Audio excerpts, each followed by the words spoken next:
ప్రియమైన దేవుని పిల్లలారా, క్రీస్తు వారి పేరట మీ అందరికి నా వందనాలు. దేవుని మహాకృపను బట్టి మరొక అవకాశమును దేవుడు నాకు అనుగ్రహించాడు. ఈ అవకాశాన్ని దయచేసిన కన్న తండ్రైన దేవుడికి కృతజ్ఞతాస్తుతులు చెల్లిస్తూ, యూట్యూబ్ను వీక్షిస్తున్న నా ఆత్మీయులందరికీ క్రీస్తు వారి పేరట మరొకసారి వందనాలు. ప్రియమైన దేవుని పిల్లలారా, ఈరోజు బైబిల్లో నుంచి ఒక ప్రాముఖ్యమైన సంగతిని మనము నేర్చుకోవటానికి, ఆలోచించటానికి ప్రయత్నం చేద్దాం. ఈ భూమి మీద బ్రతుకుతున్న మనుషులందరూ కూడా దేవుని సంకల్పాన్ని బట్టి, దేవుని ప్రణాళికను బట్టి భూమి మీద బ్రతుకుతున్నట్లుగా మనకు కనిపిస్తుంది. ఇంకపోతే దేవుని విషయము చాలామందికి తక్కువగా అర్థమైంది. దేవుడు అంటే ఆపదల ముక్కులవాడు, మమ్మల్ని ఆదుకునేవాడు, దేవుడు అంటే మా అవసరాలు తీర్చేవాడు అని అనుకోని ఆయన మీద డిపెండ్ అయ్యి అలా బ్రతికిపోతున్నారు. కానీ నిజంగా దేవుని గురించి తెలిస్తే నిజంగా అలా మనం మాట్లాడం. ఎందుకంటే దేవుని గురించి పరిపూర్ణంగా మనకు తెలిసిందనుకోండి, ఆయన గురించి చిన్నగా మాట్లాడటం మనం మానేస్తాం. ఎందుకంటే ఆయన గొప్పతనాన్ని తెలిసినప్పుడు, ఆయన ఔన్నత్యాన్ని తెలిసినప్పుడు, ఆయన గొప్పతనం ఏంటో మనకి తెలిసినప్పుడు చిన్న విషయాలను మానేస్తాం. ఎందుకు అంటే ప్రియులారా, ఆయన ఆ స్థాయికి మించినవాడు కాబట్టి, ఆ స్థాయికి మించినవాడు, ఆ స్థాయి కంటే పైన ఉన్నవాడు కాబట్టి ఆయన్ని చిన్నగా మనం ఆలోచించాం. అందుకే బైబిల్లో మనకి వ్రాయబడిన ప్రతి మాట కూడా మనము లోతుల్లోకి వెళ్ళి ఆలోచించటానికి ప్రయత్నం చేయాలి. ఏదో సమయం ఉంది కదా అని పైనే చదువుకొని, అవసరాల కొరకైన వాక్యం చదువుకొని, మన అవసరము వాక్యములో ఎక్కడ తీరుతుందో అలాంటి వాక్యాలు చదువుకొని, మనకి అవసరమైన వాక్యాల దగ్గర ఆగిపోయి అక్కడ అండర్లైన్ చేసుకొని వాటినే తరచుగా చదువుకుంటున్న నేటి ప్రపంచ జనాభా దేవుణ్ణి ఏ విధంగా అర్థం చేసుకున్నది మీరు ఆలోచించాలి. చాలామంది 31 డిసెంబర్లో అన్ని చర్చుల్లో కాదు, కొన్ని చర్చుల్లో వాగ్దానపు కార్డులు ఇస్తుంటారు. ఆ వాగ్దానములో ఏముంటుందంటే అన్నీ మనుషుల మనస్తత్వాలను చదివి రాసిన మాటలు. అవన్నీ మనుషులకి ఏమైతే ఇష్టం, మనుషులు దేన్నైతే ఇష్టపడతారు, మనుషులు దేన్నిస్తే ఆనందపడతారు అని క్యాలెండర్లో కార్డు రాసిన వాడికి కూడా బాగా తెలుసు. అందుకే చాలామంది 31 డిసెంబర్లో సంఘములోకి వెళ్ళి వాగ్దానపు కార్డు అంటారు. అంటే వాగ్దానాన్ని, బైబిల్లో దేవుడు మనకి ఈ వాగ్దానం ఇచ్చాడు, దేవుడు నాకు ఈ 31 వాగ్దానం ఇచ్చాడు అని అలా ఫీలింగ్తో ఇంటికి వెళ్ళిపోతుంటారు. అది చాలా రాంగ్ ప్రియులారా, అది చాలా రాంగ్. ఒక వచనాన్ని ఇంటికి ఎత్తుకొని వెళ్ళిపోయి అది దేవుడు నాకు అనుగ్రహించాడు అనుకుంటే పొరపాటు. ఒక వచనం కాదు నీకోసం, 66 పుస్తకాలు నిండా నీకోసమే ఉన్నాయి. మరి ఒక వచనముతో అడ్జస్ట్ అయిపోతున్నావేంటి? ఒక వచనముతో సరి చేసుకుంటున్నావేంటి? ఎవరు చెప్పారు నీకు ఇదంతా? ఎక్కడుంది బైబిల్లో ఇదంతా? 31 డిసెంబర్ రాగానే నీవనుకుంటున్నట్లుగా నీ జీవితం ఉండదు, నీ ఊహించినట్లుగా నీ జీవితం ఉండదు. అందులో వచ్చిన వాగ్దానము నువ్వు ధనవంతుడైపోతావన్నంత మాత్రాన ఆ వాగ్దానములో వచ్చిన మాట ఎలా ఉంటుందంటే, నీవు ధనవంతుడైపోతావు అని వాగ్దానం వచ్చిందనుకోండి, నీవు ధనవంతుడు కాలేవు కూడా. ఎందుకు అంటే ఆ మాట ఎవరి గురించి రాయబడింది, ఎక్కడ రాయబడింది, ఏ సందర్భములో రాయబడింది ఆలోచించవేంటి? నీవు వాగ్దానం వచ్చింది, నువ్వు ధనవంతుడైపోతావు అనగానే నువ్వు ధనవంతుడైపోతావా? అయిపోవు. ఇంకొక మాట ఉంటుంది బైబిల్లో, ఏంటంటే ఇదిగో ఈ రాత్రి నీ ప్రాణమును అడుగుచున్నారు. ఇలాంటి మాటలు వాగ్దానాల కార్డులో ఉండవు. ఇలాంటి మాటలు రాయటానికి ఎవరు ఇష్టపడరు. ఎందుకు ఇష్టపడరు అంటే అది భయపుట్టించే మాట, దడ పుట్టించే మాట. దడ పుట్టించే మాటలు కార్డులో వేసుకోరు. మీరు బాగా ఆలోచించండి. బైబిల్ని ఈరోజు చాలామంది ఎలా వాడుకుంటున్నారు అంటే అవసరాలు తీర్చటానికి, అవసరాలు పోగొట్టుకోవటానికి వాడుతున్నారు వాక్యాలను. అందుకే ఎప్పుడు వాక్యాలని వాక్యముతో ఆలోచించాలి. Bible to answer to the Bible. బైబుల్ని బైబులే మనకి సమాధానం, బైబుల్కి బైబులే సమాధానం. నీ ఊహాగానాలు, నీ మనస్తత్వాలు ఇవన్నీ ఏమి ఆన్సర్ కాదు. బైబుల్ ఒక చోట ఒక మాట చెప్పిందంటే మరొక చోట దానికి సమాధానం కూడా ఉంటుంది. నువ్వు వెతకాలి. వెతకటానికి చేతగాని వాడే వాగ్దానాలు వెనక పడతాడు. ఈరోజు చాలామంది ట్రెండ్ ఎలాగైపోయిందంటే క్యాలెండర్ నిండా వాక్యాలే, క్యాలెండర్ నిండా వాక్యాలే. బైబిల్ చదవటం మానేసి క్యాలెండర్ చదువుకుంటున్నాడు ఈరోజు.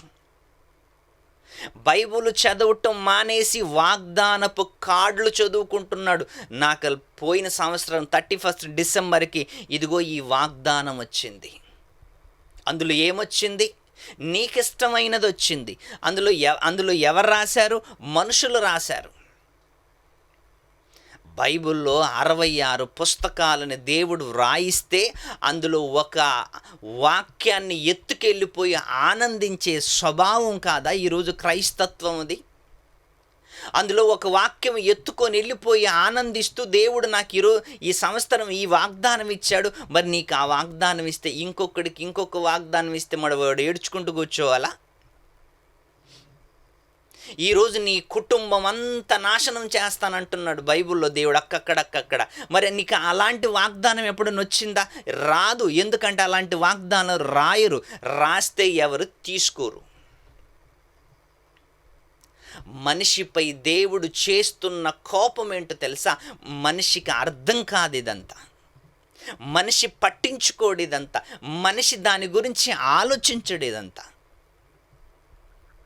అందుకే ఎప్పుడు మీరు ఆలోచించండి, దేవుడు చెప్పిన ప్రతి మాట కూడా మన అవసరాల కోసము వాడకూడదు. దేవుని అవసరాలేంటో, దేవుడు నిన్ను ఎలా ఉండమన్నాడు, దేవుడు నిన్ను ఎలా బ్రతకమన్నాడు, అలా బ్రతకడానికి ప్రయత్నం చేయాలి. వాగ్దానాలకు అలవాటు పడిన ఈ ప్రపంచం, వాగ్దానాలకు అలవాటు పడిన ఈ ప్రపంచానికి బైబిలు సమాధానముగా నిలిచింది. ఈరోజు యెహోవా వాక్యమును పరిశీలించి చదువుకోండి అనుంది బైబిల్లో, యెషయా గ్రంథములో. యెహోవా గ్రంథమును పరిశీలించి చదువుకోండి. ఒక వాగ్దానం, ఒక మాట చదువుకుంటున్నావేంటి? ఒక వాగ్దానమా? గ్రంథంలో ఉంటున్న ప్రతి మాట, గ్రంథములో ఉంటున్న ప్రతి మాట, యెహోవా గ్రంథమును పరిశీలించి చదువుకోండి. పరిశీలన చెయ్యాలి, రాత్రి పగలు ధ్యానించాలి, రాత్రి పగలు ఆలోచించాలి. పుస్తకాన్ని దగ్గర పెట్టుకొని బైబిల్లో దేవుడు నా కోసం ఏమి రాశాడు, బైబిల్లో దేవుడు నా కోసం ఎలాంటి వాక్యాలు రాశాడు,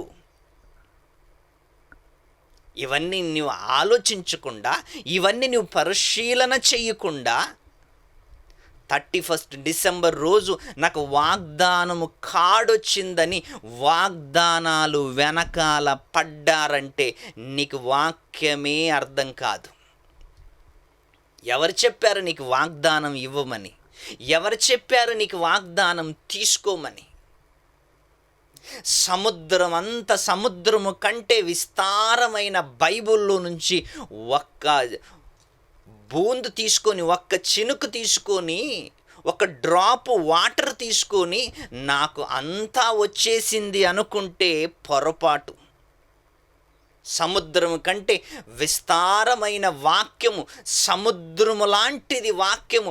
అందులో నుంచి నువ్వు చిన్న డ్రాప్ తీసుకొని ఇంటికెళ్ళి ఆనందిస్తున్నావంటే నీకు వాక్యం ఏమర్థమవుతుంది చెప్పు?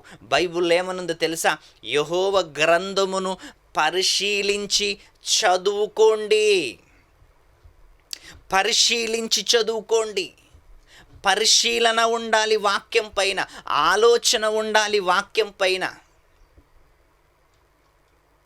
అలా ఆలోచన లేక ఈరోజు వాక్యాన్ని దూరం చేసుకుంటున్నారు. అలా ఆలోచన లేక వాక్యాన్ని అపార్థం చేసుకుంటున్నారు.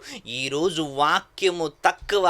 ప్రపంచంలో ప్రతి చర్చిలో ఎంటర్టైన్మెంట్ ఎక్కువైపోయింది. ఈరోజు డ్యాన్సులు, అల్లరిలు, ఆటపాటలు, కేకలు, ఇవన్నీ కూడా సినిమా టాకీస్లో చూసేవాళ్ళం ఒక్కసారి, ఇప్పుడు ఇక్కడ సంఘాలలో చూస్తున్నాం. సినిమా టాకీసులో అల్లరులు, కేకలు, విజులు, ఇవన్నీ సినిమా టాకీసులో చూసేవాళ్ళం ఒకప్పుడు. కానీ సినిమా టాకీసులో ఉంటున్న అల్లరులన్నీ కూడా ఈరోజు సంఘములో చోటు చేసుకున్నాయి. ఎందుకు సంఘములో చోటు చేసుకున్నాయి? ఈరోజు వాక్యాన్ని పరిశీలన దృక్పథంతో చదువుకోవటం మనుషులకి ఇష్టం లేదు.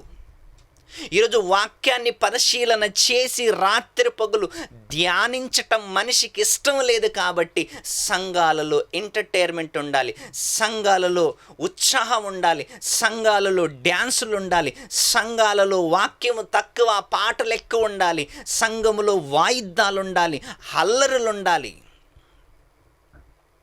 ఇలా ఉంటే నీకు వాక్యం ఎప్పుడు అర్థమవుతుంది? ఇలా ఉంటే వాక్యాన్ని ఎప్పుడు అర్థం చేసుకుంటున్నావు నువ్వు?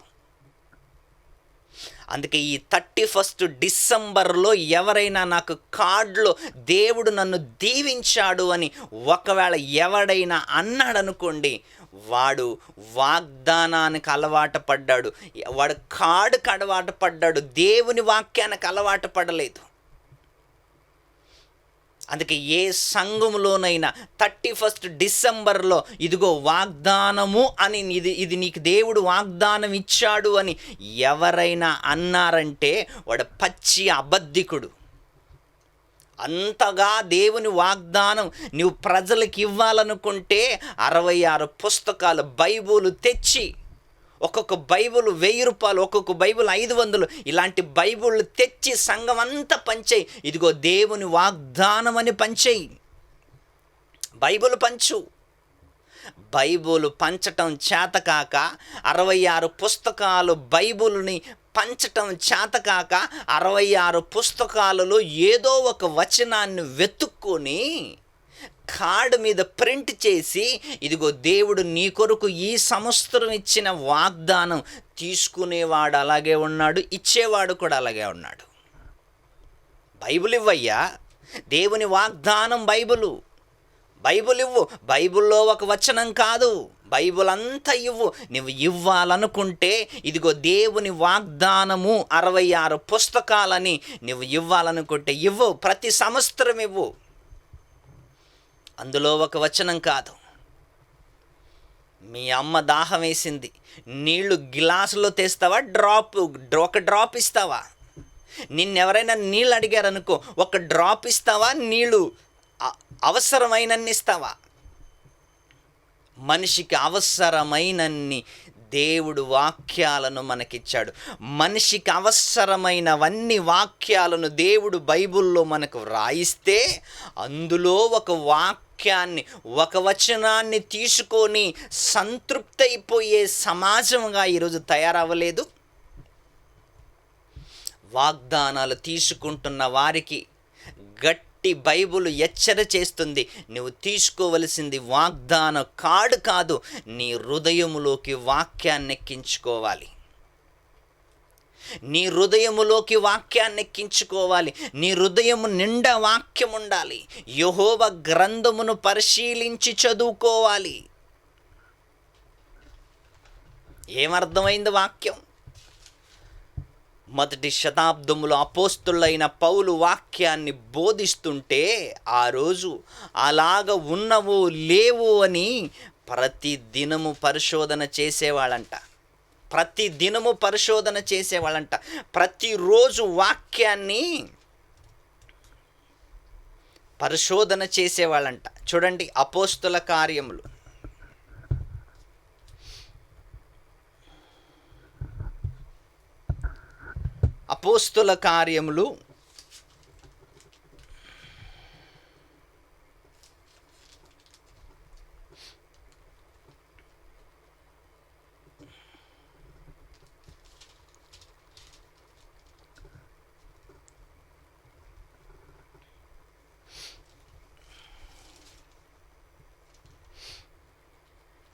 అపోస్తుల కార్యములు 17వ అధ్యాయం, క్షమించండి,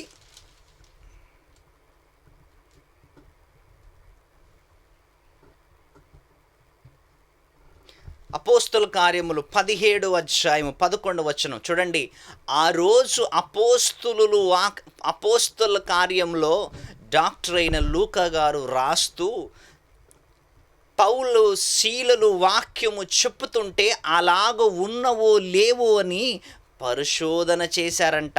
అపోస్తుల కార్యములు 17వ అధ్యాయము 11వ వచనం. అపోస్తుల కార్యములు 17వ అధ్యాయం 11వ వచనం. వీరు తెస్సలోనికలో ఉన్న వారి కంటే గనులై ఉండిరి గనుక ఆసక్తితో వాక్యమును అంగీకరించి, ఆసక్తితో వాక్యమును అంగీకరించి, కాడుపైనున్నంత ఆసక్తి, 31 డిసెంబర్ రోజున కాడు పైనున్నంత ఆసక్తి వాక్యం పైన ఉండదు. ఆ కాడులో మళ్ళీ నీకు అనుకూలమైన వాక్యం రావాలి, ఆ కాడు పైన నీవనుకున్న వాక్యం రావాలి. మళ్ళీ టమాటా కాయలు ఏరినట్లు ఏరుతుంటారు వాగ్దానాలు కాడుల్ని. ఏంటి, కూరగాయ మార్కెట్లో మిరపకాయలు, బెండకాయలు, దోసకాయలు ఏరుతున్నట్లు వాగ్దానపు కాడ్లను వేరుతుంటారు. ఇదైతే బాగుంటుంది. ఎందుకయ్యా అలవాటు పడ్డావు నువ్వు కాడ్ల కోసం? వాగ్దానాలు కాడ్ల కోసం ఎందుకు నువ్వు అలవాటు పడ్డావు? పౌలు శీలలు వాక్యాన్ని బోధిస్తుంటే అలాగ ఉన్నవో లేవో అని ప్రతి దినము వాక్యాన్ని పరిశోధన చేస్తున్నారంట. అలాంటి ఆసక్తి నీకుందా వాక్యం పైన? అలాంటి ఇంట్రెస్ట్ నీకుందా వాక్యం పైన? కాడు పైన ఉన్న ఇంట్రెస్టు 66 పుస్తకాల మీద నీకు లేదే. అడిగి మరి తీసుకుంటున్నారంట కార్డుని, అడిగి. ఈ సంవత్సరం ఎందుకు కార్డులు ఇవ్వలేదు అంటున్నారంట. మళ్ళీ ఈ సంవత్సరం లేట్ అయింది కార్డులు ఇవ్వటానికి అంటున్నారంట. అంటే ఒక కార్డు పైన ఒక వచనాన్ని తీసుకొని సంతృప్తి పడే జీవితం అనేది. అలా అయితే దేవుడు నిన్నేమి ఇష్టపడతాడు? అలా అయితే నీకు బైబిల్ ఏమర్థమవుతుంది?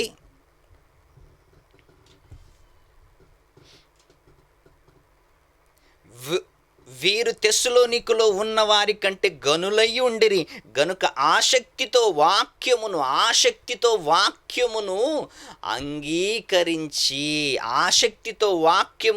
అంగీకరించి పౌలు శీలలు చెప్పిన సంగతులు అలా ఉన్నవో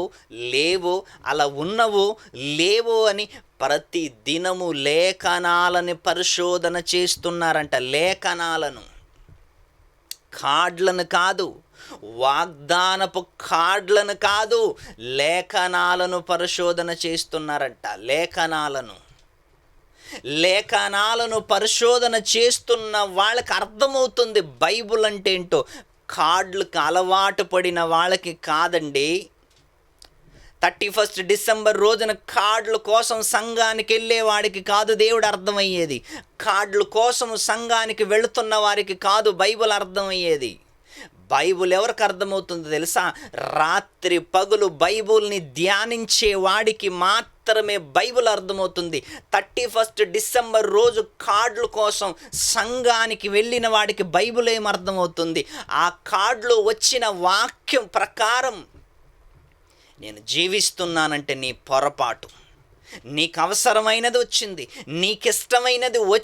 నీకిష్టమైనది ఎంచుకున్నావు కాబట్టి అబ్బయ్య ఈ సంవత్సరం అంతా నన్ను దేవుడు దీవిస్తాడు అనుకుంటున్నావా? అలా అనుకుంటే బైబిల్లో ఈరోజు రాత్రి నీ ప్రాణము తీసేస్తానని బైబిల్లో దేవుడు రాయించాడు. ఆ వాగ్దానం ఎప్పుడైనా ఎవరికైనా వచ్చిందా? రాదు. ఎందుకంటే అలాంటి వాగ్దానాలు రాస్తే చల్లువుగా తీసుకోరుగా ఎవరు? ఈ దేశం అంతటి నేను పాడు చేస్తానని బైబిల్లో ఉంది.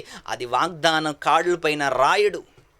ఈ రాత్రి నీ ప్రాణమును తీసేస్తున్నానని బైబిల్లో ఉంది. అది కార్డుల పైన రాయడు. ఈరోజు నీ ఆస్తి మొత్తం నాశనం చేస్తానంటుంది బైబిల్లో. అది కార్డుల పైన రాయడు.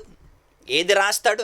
దేవుడు నిన్ను దీవించునుగాక, పిల్ల పాపలతో నిన్ను దీవించునుగాక, పోయినది తిరిగొచ్చునుగాక, సమస్తము దేవునికి ధారాళముగా దయచేయునుగాక.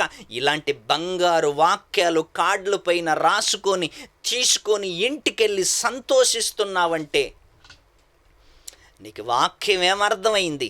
నీకు వాక్యం ఎలా అర్థమవుతుంది? అందుకే 31 డిసెంబర్ రోజున ఈ కార్డులకి అలవాటు పడిన ప్రతి వాడికి బైబుల్ ఏమని చెప్తుంది తెలుసా? నీకు బుద్ధి లేదురా అని చెప్తుంది.